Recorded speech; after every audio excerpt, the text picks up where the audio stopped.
YouTube and podcasting. You've got questions, I've got answers.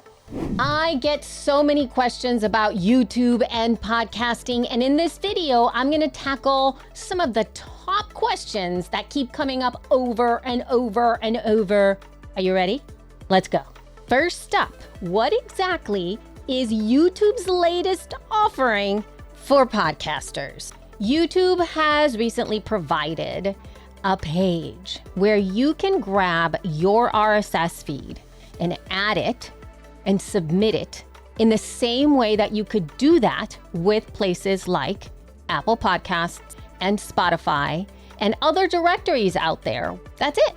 Once your show has been submitted, then your episodes show up on YouTube. It's like what we would know as an audiogram, and it plays like a video inside of YouTube. But your show also shows up in YouTube Music.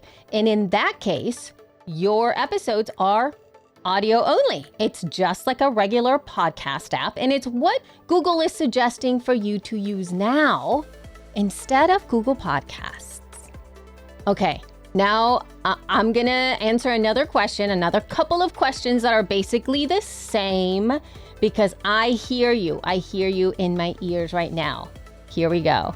Is it necessary to change the workflow if the podcast is already being distributed to YouTube in some form? Or what if you already have a workflow for posting to YouTube? So I get you, folks. I get you. There are some of you who have been doing the YouTube thing for quite a long time. And for those of you who happen to be hosted on Libsyn, we actually have a destination and have had a destination of getting your show into YouTube for quite a while. So if you have a workflow, keep doing what you're doing. You probably know more than most of us. I can already hear all of you audio people going, here's our next question. This one is just for you. What if you don't want to record video for your podcast episodes? I feel you.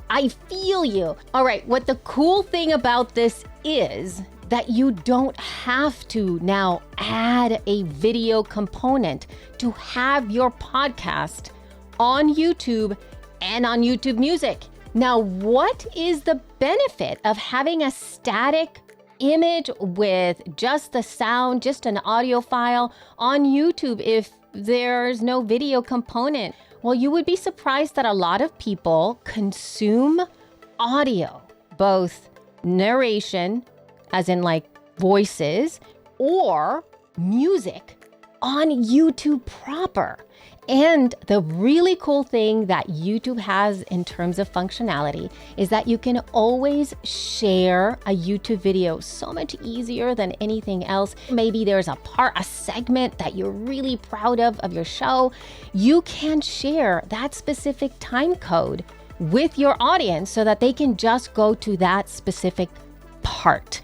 Those are things that are really amazing for having your podcast, even if it's just a static image on YouTube. Another really amazing thing, YouTube has this amazing algorithm, and their search results pop up in so many different places, even outside of YouTube. They really curate podcasts and or videos that are topic-centric, and it's just another opportunity for you to be found. Even if it is not necessarily a proper video as we would want, people are exposed to your content. They will find your work. They are going to be used to pressing that play button on top of that YouTube video, and possibly you might get a new fan.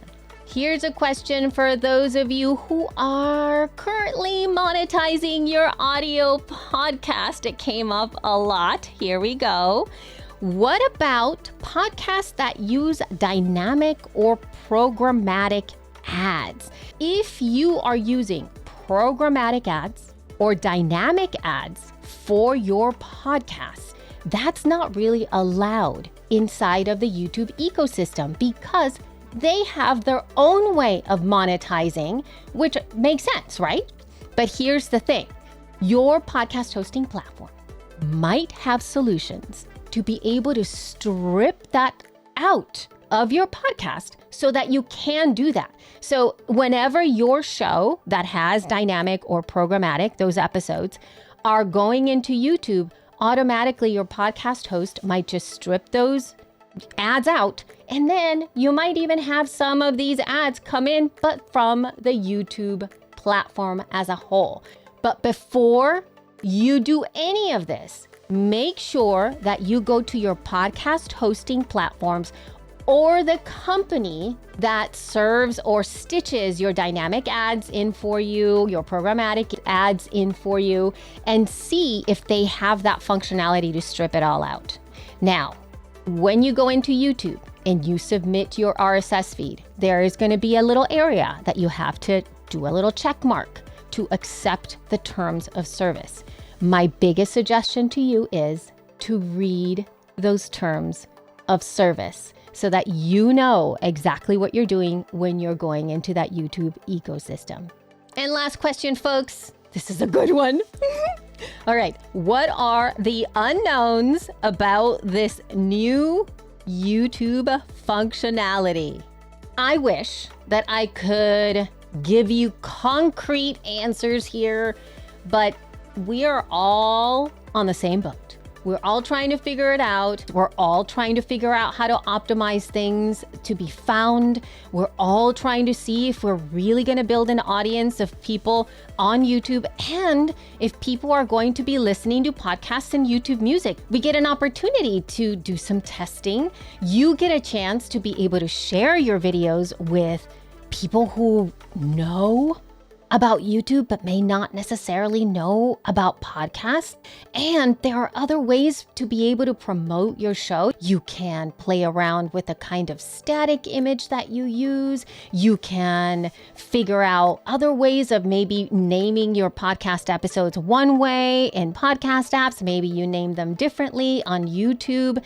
There's so many different things that you get an opportunity to test just alongside with us. So we're all kind of in this together. So we'll figure it out. And we will probably be doing another one of these videos coming up relatively soon. Keep asking your questions. Ask your questions on this video. Maybe you have answers to some of the questions that might be asked in the comments. So if that's the case, go ahead and answer somebody else's question. And I am sure there are podcasters who have been doing the YouTube thing for a while, and we need you.